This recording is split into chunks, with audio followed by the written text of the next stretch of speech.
I really believe that my home shrine is a true Schoenstatt shrine from the accompanying graces? We need to answer this with a demonstrative yes. How do I know this is true? We have all seen the reality of the home shrine and the fruits and miracles that have come from it. We have seen the covenant of love lived in our marriage and family through the living shrine, and customs to reinforce the faith and to form our children. It is a lived reality. So today,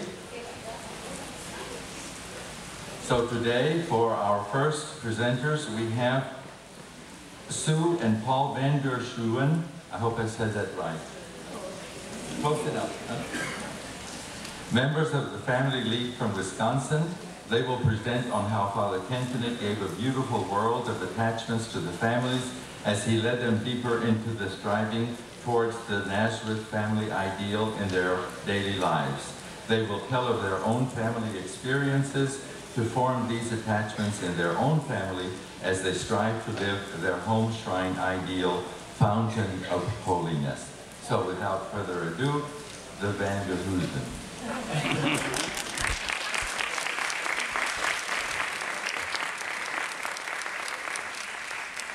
For those of you who have never seen snow, maybe today will be a lucky day. Good morning. And even with the rain, isn't Schoenstatt a lovely place?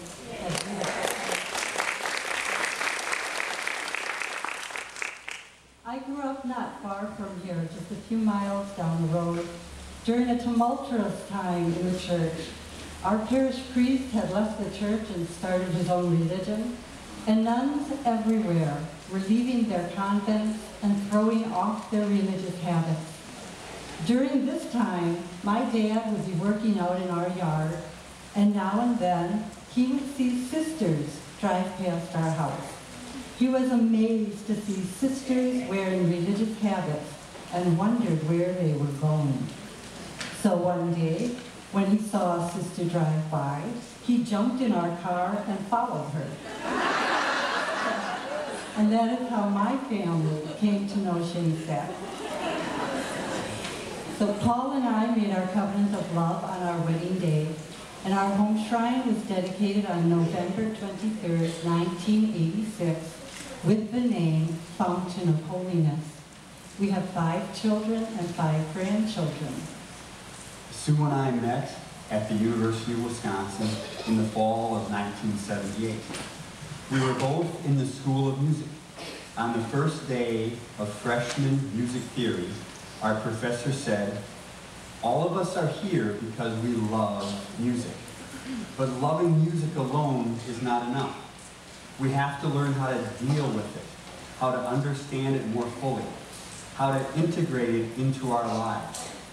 All of us have been drawn here today because of the life of the home shrine.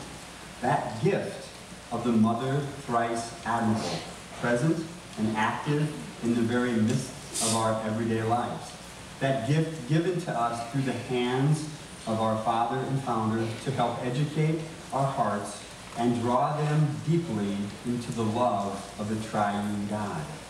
Learning how to better deal with or live and love our faith, to better integrate it into our lives, will help all of us come to an even deeper and deeper love of God. Toward this end, we would like to present the beautiful world of attachments in connection with the home shrine and family. During the time of Father Kentenich's exile in Milwaukee, Divine Providence gave him the opportunity to work extensively with married couples and families for the first time in his priestly life. It was during this time of closely observing them in the needs of their daily lives and giving retreats, such as is recorded in the book, The Family in the Service of Life in Madison, Wisconsin, and giving weekly talks in Milwaukee as recorded in the books on Monday nights, that he set out a program in which he called and led them to the Nazaret Family ideal, a call to holiness through a world of attachments. They had never heard a priest talk like this about striving for holiness on the level of the Nazaret family ideal. This seemed impossible. But it is also a timeless ideal. Then he patiently educated and encouraged the couples over the following 13 years as to how they could practically strive for this high ideal. He had found families in Madison and Milwaukee struggling to find balance between their jobs, their families, and their outside activities. They were struggling to find unconditional love in their marriages and struggling to raise their children as free, firm personalities. As one Madison lady put it, after 7 years of marriage, Hank and I discovered that our expectations for living happily ever after were not being fulfilled. This is when divine providence in the form of Father Kentenich came into our lives. Integral to their striving was Father's education into the beautiful world of natural and supernatural attachments. It was in this atmosphere of the trials of family life, education in and striving for this ideal, that the Homeshrine was born. The Homeshrine has been one of the key means of building and fostering this world of attachments in marriage and family life. The attachment to the Blessed Mother in the Homeshrine is the cornerstone of our spiritual lives. Words can't express the intimate relationship we have with the Mother of God in our Homeshrine, the countless little miracles she has worked, the healing and transforming of hearts. It is a frightening task to try to raise our children to be saints in a pagan world and always remain faithful ourselves. So we gave the Blessed Mother the title of Fountain of Holiness in our Homeshrine. We want her graces to flow through our whole house and fill each one of us. As a fountain has an endless supply of water, our fountain of holiness will always shower our family and our home with an endless supply of graces. Her presence and the flow of her graces will always inspire a Marian and supernatural atmosphere in our home and in our family. The flow of her graces cannot be ebbed as she guides us, educates us, and protects us. Without the Homeshrine and the covenant of love, as parents, we would be frightened and nervous, just as those first couples were as they expressed their heartfelt needs to Father Kentenich. When Father Kentenich spoke with one of the families in Madison about what was important in the education of their children, he said these words to them, and I quote, "We should prepare our children so that they can meet the future, a future which may not be Christian. After a big storm has gone through a woodland, uprooting many trees, a few trees remain standing because they have roots which have grown deep. And after the storm, the trees that remain standing grow roots which go even deeper into the ground. So it must be with our children in our home. Their roots should grow strong and deep in our home. If children are brought up in a proper Christian atmosphere, then they need not worry about the future. Even though a crisis may arise, in the long run, our children will return to their basic roots." Unquote. These roots Father talked about are this world of attachments that we strive to create in our family life, in our Homeshrine. Healthy attachments are at the very heart of Schoenstatt's covenant message. They are crucial to the formation of the whole person.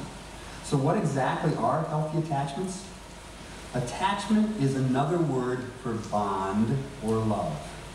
In the book, The Family at the Service of Life, we hear Father Kentenich telling the families repeatedly about the importance in the Nazaret family of the father, mother, and children being united by the bond of deep, warm love.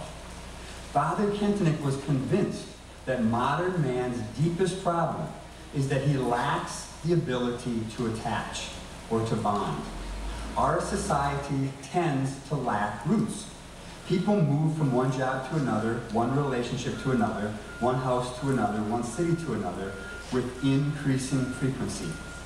Even within one's own house, now technology allows us to almost totally disconnect from each other, even when we happen to be only feet apart.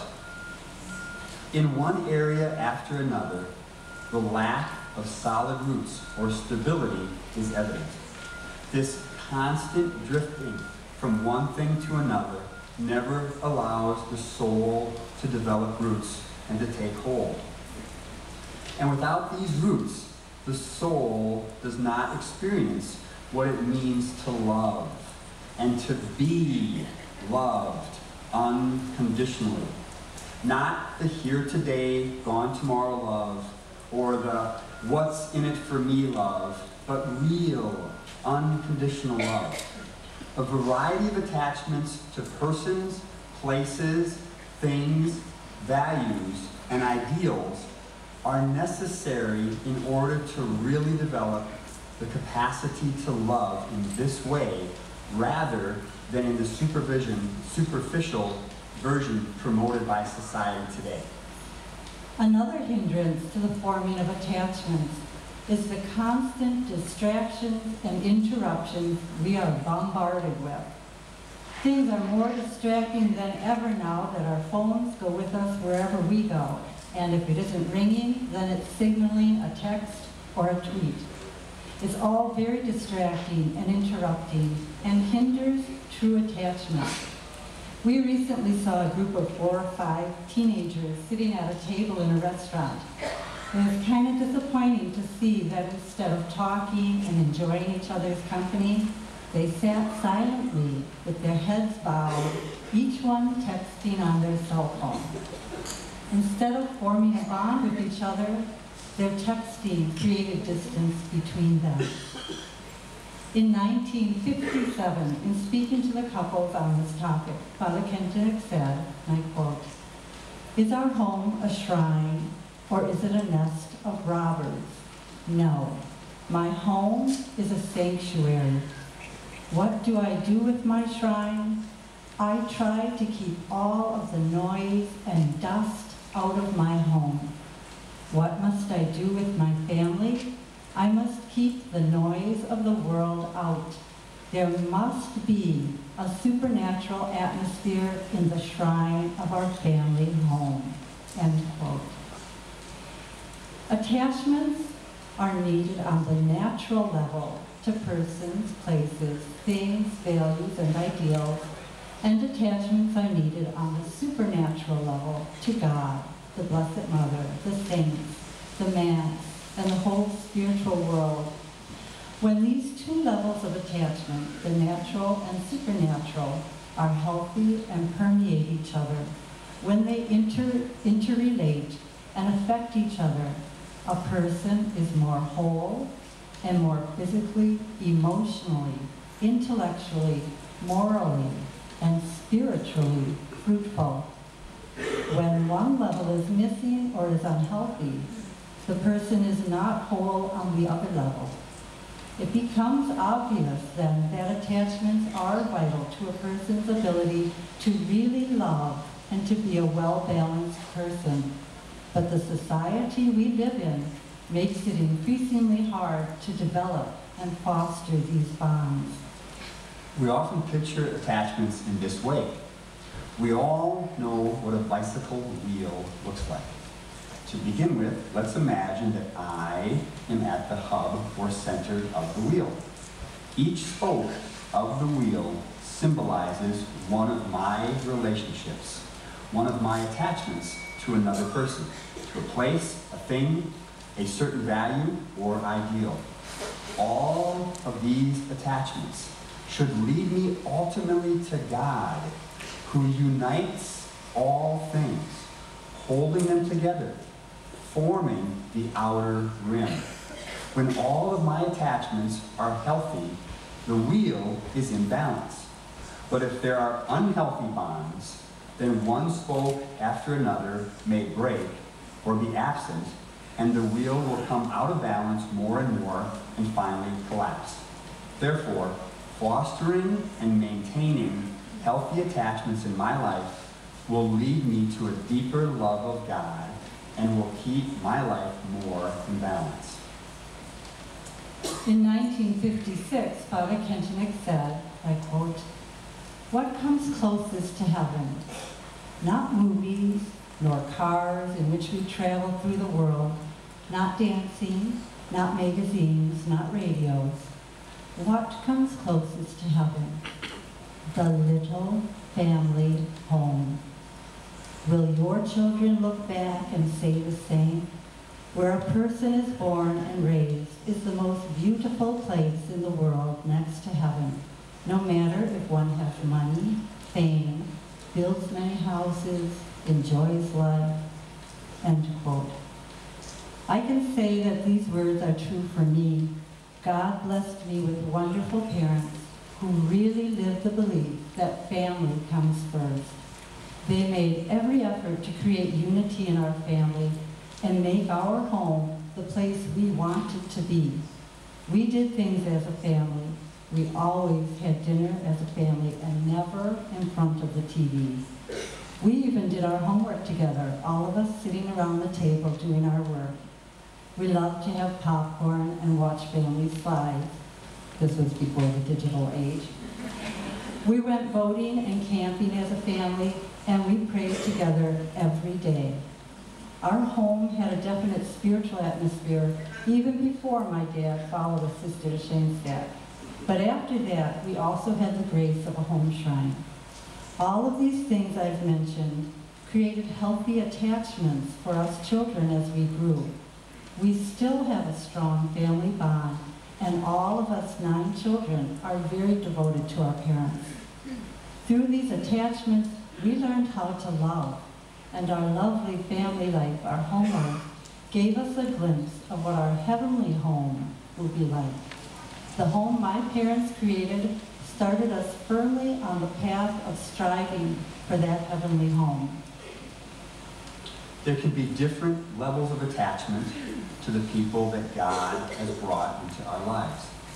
These can include the relationships we have with our friends and neighbors, the closeness we feel for our relatives, and in particular, the bond of love between parents and children and for our spouse. Also, there are attachments to places, which would include our home, and especially our home shrine. Our grandchildren call Sue Nona, and are always asking our daughter to go to Nona's house. They have a real attachment to our home and the people who live there. When they come to our home, we are very focused on them. We play with them, read to them, and converse with them using a lot of eye contact. They have particular toys here that they look forward to playing with, and particular games that they only experience at Nona's house. They have fun at our house, and they feel loved and accepted. As we heard earlier, Father Kentenich helped the families see that true attachment in our family means that the father and the mother and the children are united by the bond of deep, warm love. We always heard that love is such a powerful force. Similarly, so are attachments. And this can be expressed in 2 ways. Attachments have the power to unite and the power to create resemblance. I'm sure that most of us can see these elements in our marriage, or between ourselves and a parent, or between ourselves and our children, or someone else we are very close to, someone we love. Father Kentenich told the couples in the Monday evening talks how couples resemble each other more and more as they grow in their love over the years. I remember how my sister-in-law, after she had children, jokingly told her mother, who lived in New York, that she didn't really miss her because every time she started to say something to her children, she heard her mother's words coming out of her mouth.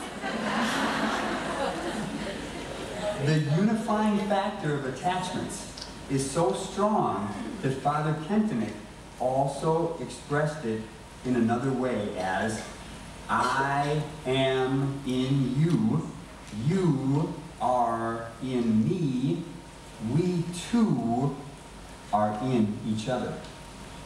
He also referred to this as being in constant living contact, maintaining a constant in, with, and for one anotherness of souls.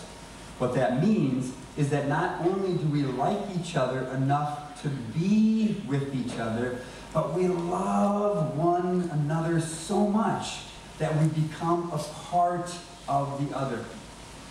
This means that we really share our lives, the sorrows and the joys.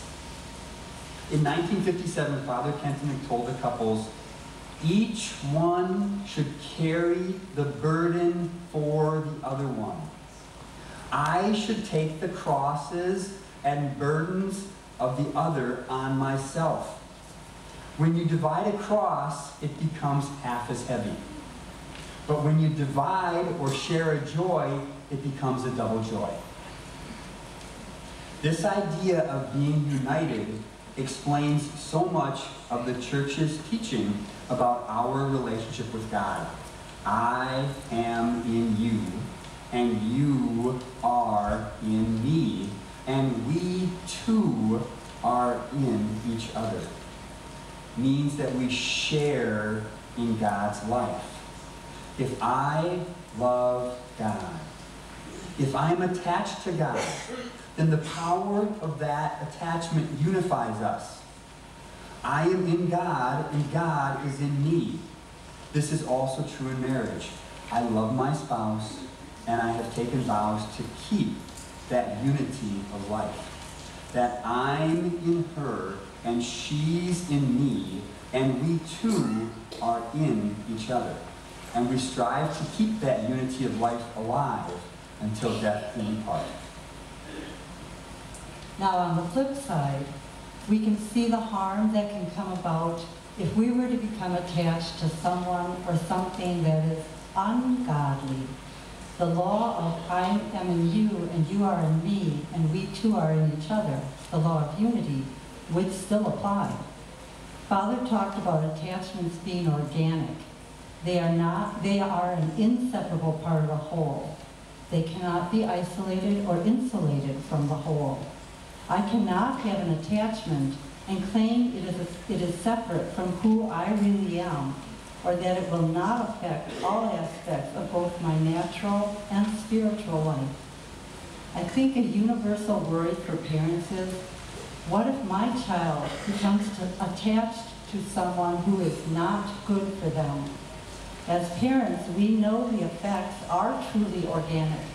They can harm the whole life and personality of my child and even jeopardize their soul for all eternity.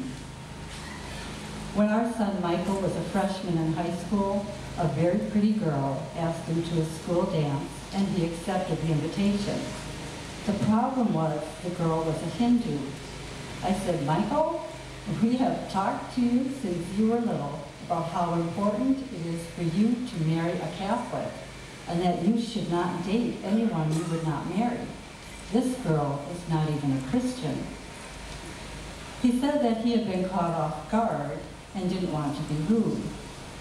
He agreed that this was not the right path to go down, and I agreed that since he had already accepted her invitation, it would be wrong to back out now. We decided together that he should go to the dance with her. But after that, although he would treat her as a good Christian should, he would not date her anymore. Because we were able to intervene early, and because Michael took his faith seriously and was open to our guidance, we were able to avoid what could have been a harmful bond in Michael's life. And Michael's story doesn't end there. He went off to college and started dating Heather, who was a Christian. but not Catholic.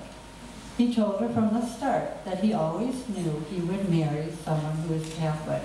And in time, Heather studied the Catholic faith and converted. When they were married, Michael told me with a smile, "Mom, I couldn't find a good Catholic girl, so I made my own."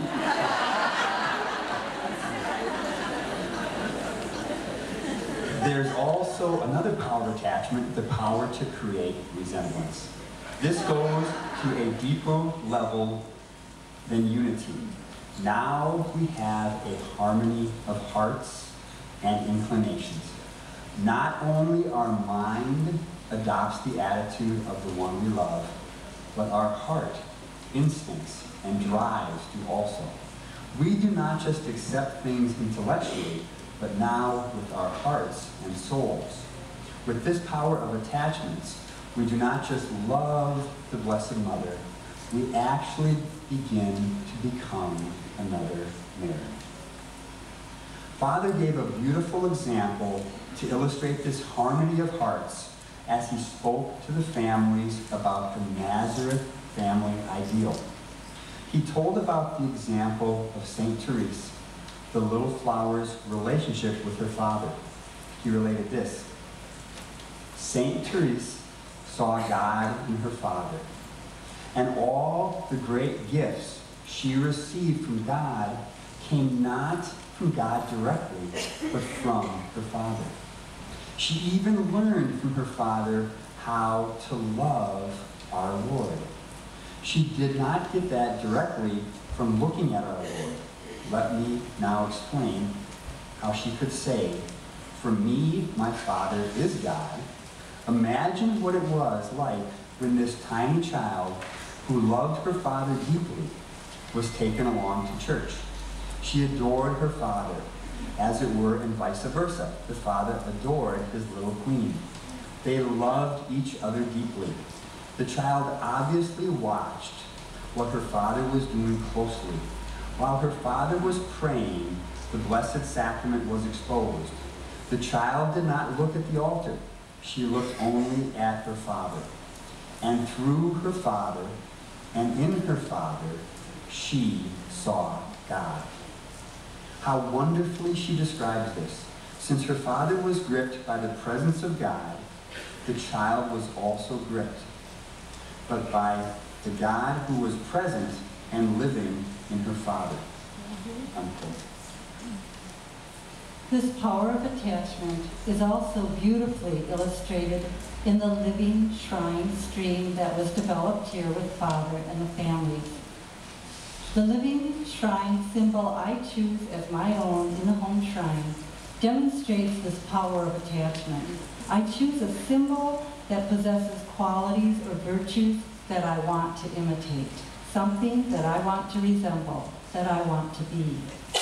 Our son Michael chose the sanctuary lamp, or after Mark and Marge's talk, I should say he is the sanctuary lamp. He wants to spend his life consuming himself for Christ, just as the sanctuary lamp does. He wants to be a light, testifying to the presence of Christ in our world. He wants to be a spark of hope and joy in the darkness. He prays that others will see Christ in him or in themselves through his interactions with them. As his symbol, our other son Vincent chose the sanctuary bells, the ones that ring at consecration during Mass. These bells announce the entrance of our Lord and ring out in reverence for him. They acknowledge the real presence, whether there is a kneeler or not, and whether anyone else kneels to receive or not. 13-year-old Vincent almost always receives Holy Communion on his knees in honor of the real presence of Christ. So again, we can see the importance of developing healthy attachments when we consider that on the emotional and spiritual level, we will begin to resemble that which we are attached to. The resemblance is easily seen in the moral and spiritual life as it causes a change in values and attitudes. Think again of those whom we love, especially our children. Who or what would we want them to be attached to, and how can we help them develop healthy bonds? There are plenty of unhealthy possibilities tempting them, since Satan is not unaware of the importance of attachments. We all know of people who have developed bonds such as these to movie stars, rap stars, or the gang of troublemakers in the neighborhood, and then begin to resemble their moral values and attitudes. But we who are people of faith need to live with our eyes on eternity in a world filled with inappropriate attachments that bombard us from every side. And with eternity in the balance, how can we lead our families to bonds that are healthy? Schoenstatt provides an answer to that question with the gift of the Homeshrine. The Homeshrine leads us to a real and intimate attachment to the Blessed Mother. In turn, Mary wants to be attached to us and to our children. Mary, who was the only remaining light of faith in the world when Christ was buried in the tomb, wants to be the light of faith for our families, especially for our children. She wants to come into our homes and sanctify us and our children. She wants us to be attached to her so that she can do from the Homeshrine what we are unable to do by ourselves. She will help us with the responsibility of seeing that, despite the world we live in with all its influences, our children will find the way to God and to heaven. These were the very same concerns that the parents had back in 1962, when the mothers first asked Father Kentenich if the Blessed Mother couldn't come into their homes just like in the shrine. And they are still the relevant questions and concerns for our times today, and even more so. The Blessed Mother wants to help us develop healthy attachments within our family. This is her great desire for us as she lives and works with us in our home shrines. Once again, Father Kentenich also referred to this attachment as being in constant living contact with the one you love. Again, this ideal of I am in you, you are in me, and we are in each other. How can we develop these deep bonds? Let us start by looking at the relationship of parents and children. God built in the starting point for us. Most mothers feel a deep bond with their child long before the child is born, and have already begun to envision the rest of their life with that child in it. She is already attached to that little life. During the pregnancy, the father grows in his attachment to the baby as he feels his little one move and as he interacts with the baby in this way. We know that babies can hear before they are born, and by the time they are born, they already recognize the voices of their parents and siblings. This attachment grows as the child learns to completely trust and rely on the parents, and the parents sacrifice to give completely of themselves for their children. The attachment between parent and child is at the very core of education.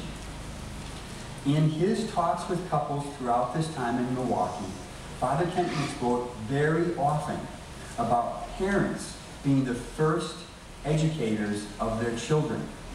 In 1955, in a private talk with Hank and Dorothy the Minder of Madison, he said, "It is very important that parents do not become too social-minded.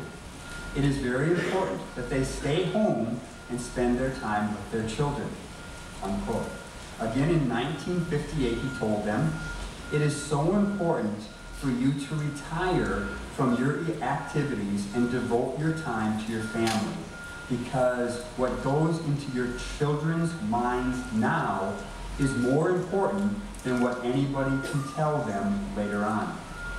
That's why it is so important that when Mrs. Geminder gets the baby blues, she tells herself that what she has to suffer, she will offer up to help her children in later life. Tell the Blessed Mother that what I have to suffer is for my children. As parents, we must understand and accept the responsibility that the focal point of our child's education is not school, not even in the church, but is in the family. Even the secular psychological studies have shown that parents have the greatest influence on a child's life. Not teachers, not coaches, not parish priests have nearly as much influence as the parents do in the life of their child. No matter what society tries to tell us, we must remain conscious of this reality. Father Kentenich talked about how vital it is for both parents and the child to build these deep bonds of love. The power of unity and the power of resemblance in attachments are fundamental in the education process. Parents need to form strong attachments with their children that they nurture throughout their lifetime. These bonds need to be built on deep love in order for education to be possible. We have the perfect means to make certain this influence, this attachment, continues to bear fruit. And this is, of course, through the life with and in our home shrines. We can see how these securely established bonds of love set the tone for the future with our children. In the Mother's Day card given to me by our 27-year-old son, Tony, he thanked me for standing by him and never giving up on him. He feels unconditionally loved. And recently, I was in the car with our 28-year-old married daughter. As we were stopped at a stoplight, some girls walked past us who were dressed very immodestly. And I said, Abby, even at your age, if you dress like that, I'd give you a piece of my mind. And she said, I'm counting on it. If you see me doing something wrong, I'm counting on you to let me know. And she was sincere. The bond of love is securely in place, and she is still open to education. For children to really learn from their parents, to assume their values and ideals, they must feel truly loved by their parents. They must feel the parents are interested in them, that they are central to their lives.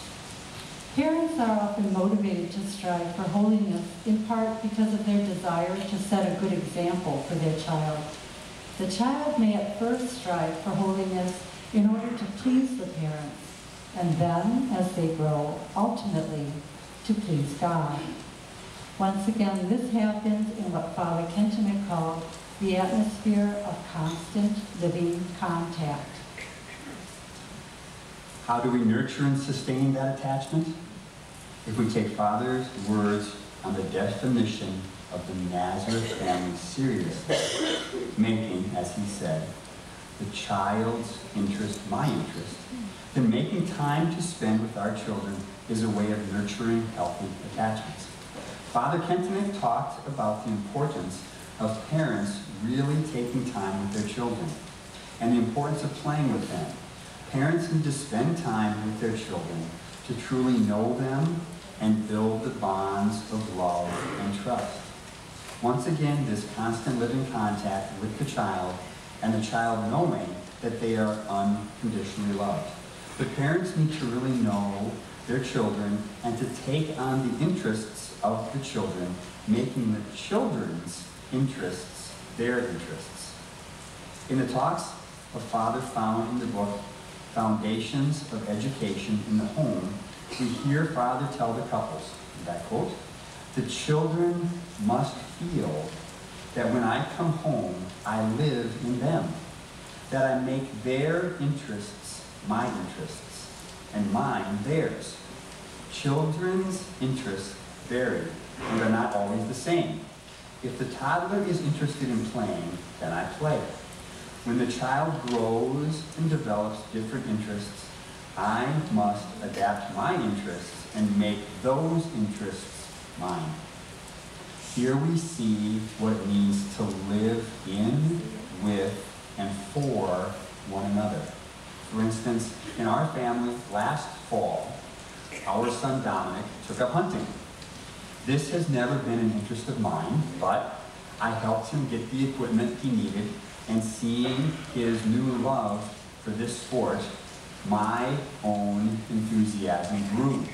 Not because I now loved hunting for myself, but because I loved it in him. I could talk to him about hunting with a real, not pretend interest, and eagerly awaited the results of each hunting expedition, wanting to hear every detail.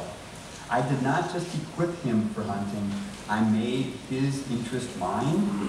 I was able to nurture my attachment with Dominic by genuinely and enthusiastically sharing in his experiences. There are also many traditions that have grown in our family life that create and sustain our attachment not only to an individual, but to the whole family. Once again, we want to live in, with, and for one another. So whenever we celebrate a birthday, during the course of the birthday dinner, everyone gives their own toast to the birthday person. Typically, the toast is of a heartfelt expression of love and appreciation for the birthday person. We like to call it clink and drink. We have a family polka band we all play in, and not only are we playing music together, but we're having fun and joking around while we're doing it. Following my parents' example, we also have a boat, since it is something we can do as a family that even with the age differences of our children, we can all enjoy. Another tradition we have is the crowning of Mary in our home shrine each Mother's Day. The children have taken on the responsibility of setting up a May altar in our home shrine and preparing a ceremony with music, prayers, and petitions. These are the kinds of experiences that form and deepen attachments that bind the children to the family and will draw our children to want to resemble our spiritual and moral attitudes. Then we as parents can more easily lead our children to an attachment with the Blessed Mother and with God. Now, how do we develop attachments on the supernatural level? Again, God built in the starting point for us. He placed a longing for Him in our souls. We feel that longing, the longing to be loved and to belong, but we do not always recognize the only thing that will satisfy it, which is God Himself. That longing is God's invitation for us to become attached to Him, to accept His love and to love Him, to be united to Him, and to resemble Him more closely. But He respects our free will and does not force us into a relationship with Him. On our life journey, the Blessed Mother also reaches out to us with her motherly love. When I take her into my home in my home shrine and make my home her home, she becomes attached to me and waits for my response. She then wants to lead me and my family to her Son. I like to think of St. Joseph in this regard. How different would his life have been if he had not taken the Blessed Mother into his home, but he submitted to God's will and trusted in Him. And what was the effect of her being in his home? St. Joseph became intimately attached to Jesus in a way that he would not have been if he had not taken Mary into his home. He was at the birth of Jesus. He lived and ate with Him. He conversed with Him daily and could ask Jesus anything he wanted to. He worked with Jesus and was tended to by him when he died. Part of Mary's mission was to bring Jesus in an intimate way to St. Joseph by means of the family and the home. She longs to continue this mission in all families in their homes, and for us in our home shrine. When we invite Mary into our home, as St. Joseph did, then our home shrine creates a spiritual atmosphere in the home. Father Kentenich said that children should always be in a religious atmosphere. Then children become at home in the supernatural world and become attached to it. While our children were little, we had our home shrine on a low table that was pretty much at eye level for them. And it was not unusual to find a dandelion on that table that one of the children had brought as a gift for the Blessed Mother, or a toy that they wanted to show her. And it was always a delight to hear one of the children say, "I have two mothers, you and the Blessed Mother." In this spiritual atmosphere created in the home shrine, prayer and conversations about God and morals become natural and frequent. Our Catholic faith is something that permeates our everyday life. The natural level truly touches the supernatural level. The home shrine is so readily accessible to the family and to family life, and is a visual reminder of the very real spiritual world we live in. We have truly become attached to the Blessed Mother, and she is united to us as individuals and as a family. Father Kentenich, in his great words of the foundation of the home shrine in 1963, said, "Everything which holds true to the original shrine and for the daughter shrines also holds true for the home shrines. Therefore, the grace of being at home will be active, my home will feel like a real home for me, and my family making the attachment to the family, to the home, and to the home shrine more concrete. The grace of inner transformation will help my family to be like-minded in spiritual matters, to have that unity on the level of resemblance. And finally, the grace of apostolic fruitfulness will apply especially to me with my children. We will be more apostolically successful with them as through their attachment to us and to the Blessed Mother, they come to resemble more and more our moral and spiritual beliefs, and then are able to go forward into the world and share this new life." Paul and I had our first 3 children pretty close together, then had a 9-year hiatus before God blessed us with Dominic and Vincent. When they were little, I became concerned because I realized that they were not making a connection between God and anything. There wasn't any emotion for religious things or even curiosity. I tried everything I could think of to awaken this in them, but to no avail. I even asked the older children, "What am I forgetting? What did I do with you that I'm not doing with them?" Finally, I went to my covenant partner in our home shrine, and I said, "Blessed Mother, I've done all I can think of. Please help. Please awaken a sense of spirituality in my little boy." I think she must have loved that prayer because she began right away. Now, when we did catechism, they wanted to do another chapter and another, and had such good questions. Prayer time and Mass were transformed, and they began talking about spiritual things with real love. Then, after seeing their older brothers and their sister make their covenants of love, they asked if they could also make their covenants. They were 5 and 6 years old at the time. When I asked them why they wanted to, they said, "To be closer to the Blessed Mother, and so she will be closer to us." One day I overheard Dominic telling Vincent, "When you make the covenant, the Blessed Mother will never leave you. Our Mother Thrice Admirable entered into a covenant of love with them at the tender ages of 5 and 6 years old. When the mother of the home goes to the mother of the Homeshrine for help, it is taken seriously. Our fountain of holiness really worked a miracle of inner transformation. However, attachments carry responsibilities with them also.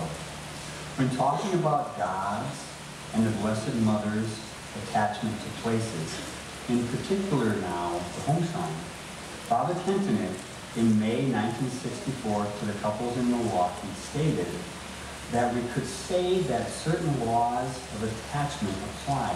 First, it should be understood that God is free in his choice of places to have a special attachment to, where he wants to work in a special way. When he chooses a home shrine or another place of grace, he expects the people to strive for holiness there. We know that if we do not make contributions to the capital of grace in our home shrine, we tie the Blessed Mother's hands, so to speak, and she is unable to give us the graces we need. To nurture the attachments of the covenant of love and the home shrine, we must strive for holiness and make contributions to the capital of grace.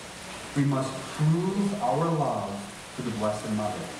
It must be a living and active relationship. When one of our kids comes to Sue with a problem, part of her advice usually includes, be sure to offer it to the capital of grace. She always tells them, don't waste it. And the other part of her advice is that they should also ask their covenant partner for help. These types of things create a living and interactive relationship with the Blessed Mother through our home shrine. Then Father Kentenich continues on with the next laws of attachment. If we do our part, if we live our attachment to the Blessed Mother in our home shrine, we know that she will not be outdone in generosity, and graces will be showered down upon us and upon all who come to our home shrine in faith. I recall when early in our marriage, while we were living from paycheck to paycheck, it was sometimes hard to make it to the next payday. There came a day when I didn't have any groceries to make dinner or any money to go to the store. I went to the home shrine and prayed, Blessed Mother, I don't have any food, and my children are going to be getting hungry. Soon the kids called to me from the backyard. A large, friendly dog had wandered into the yard, and they were delighted. The dog had tags on, so I called the owner. She was very grateful, but couldn't come for him right away, and asked if we would just keep him until she could get there. So we gave him some water, and the kids had a great time with him. When his owner came, she wanted to pay us for having kept him, and though I declined, she insisted on giving us $10. As soon as she left, I put that $10 in the home shrine, and we knelt down to thank the Blessed Mother for her generosity. We never saw that dog or the lady again, but our dear Mother, in her generosity, had heard my prayer and provided for us. Sue and I often ask ourselves, how do we live and nurture our attachment to the Blessed Mother in our home shrine? Well, when you love someone, you do not ignore them or exclude them. You never tire of proving your love or doing little kindnesses for your beloved. Sacrifices are easily borne for someone you really love. These are the things we should also do for the Blessed Mother, so we have a living, healthy relationship with her. Conversely, what happens when you neglect or ignore someone? The attachment, the loving bond becomes weak and eventually breaks.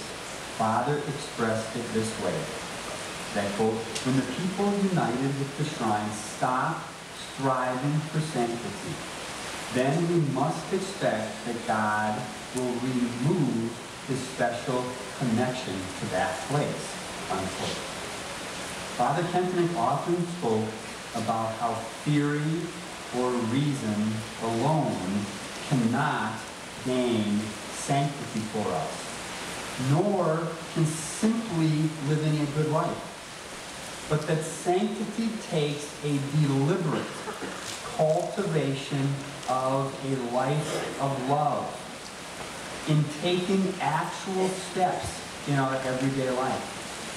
Such is the case when striving to cultivate healthy attachments. Striving to strengthen these bonds will play an important role on our journey to holiness. And our life in our home shrines give us the ideal means to accomplish this goal. As with all love, this life of love very often requires sacrifice and suffering. And it often means having to be counter-cultural. As Father Kentenich said, we must always remember that we have to be able to swim against the storm. And it's stormy now. In that regard, we have always stressed to our children the need to be very discriminating in what they watch on TV or at the movies. Recently, our son Dominic came home from school excited. A number of his classmates were organizing a group to go to a movie. They were even going to have a party beforehand and dress in costumes. He was really looking forward to the camaraderie, as he had been waiting for some activity of this type to occur. I reminded him that we had to check the Catholic review of the movie to see if it was appropriate. When I read the review, which included partial nudity and an uncritical view of adultery, I told him that I really did not think he could go. When he read the review, he agreed that he should not go to the movie, even though all of his classmates were going. It was a bitter disappointment for him, especially when his friends talked about the great time they had. But he never wavered in knowing that he made the right decision. The grace flowing from our home shrine and the supernatural atmosphere it creates gave Dominic the ability to look at the situation with his eyes on eternity. The home shrine is a great gift we have been given by our Blessed Mother through the hands of our fathers and founders. It is the fertile place of grace in which we can develop our natural and supernatural attachments and deepen them within our family life, together with the Blessed Mother and the Triune God. From the home shrine, she will be our educator in deepening our bonds of love. We can see this is such a great gift to society and the church. This world of attachments through the home shrine, so many of the modern ills of the world, especially in marriage and family life, could be overcome with this gift. We need to give this gift from our home shrine to everyone we encounter. Each of us can do our part in our own little part of the world. We know we are connected to this great network of home shrines around the world in this desire to bring the world back to Christ. As we continue to strive for this high ideal with all of our weaknesses that have to be overcome, our prayer for all of us is that each of our home shrines becomes more and more each day a fountain of holiness, which radiates ever more brightly with our great mission. Thank you very much. Thank you.